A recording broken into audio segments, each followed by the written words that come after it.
આપણે આ મગનો પ્લોટ 55 થી 57 દિવસ જેવો થયો. હવે આમાં આપણે એક પિયત આવશે. જો કંઈક આ પ્રમાણે ફારિંગ છે.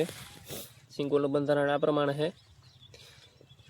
આપણે ખેડૂતને પ્રગતિ કરવી ને તો સૌપ્રથમ તો ઘણા બધા પાકો એવા છે કે એનું બિયારણ કોઈ આપણે સર્ટિફાઈ લેવાની જરૂર પડતી નથી.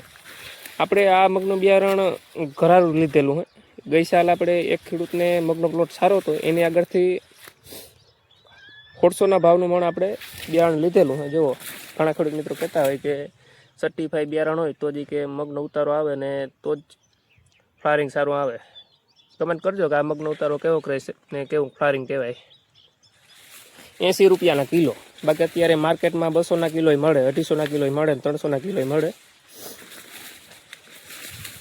ખેતરમાં જો તાકાત હોય ને ક્યાંયથી ખેડૂત આગળથી કે આપણું ઘરનું બિયારણ સારું રાખેલું હોય ને તો કોઈ ફ્લાવરિંગમાં ફેર પડતો નથી. કમેન્ટમાં જણાવજો કે કેવો આ મગનો ઉતારો રહેશે. 55 થી 57 દિવસ જેવા મગ થયા આપણે ને હજી એક પિયત આપવાનું છે.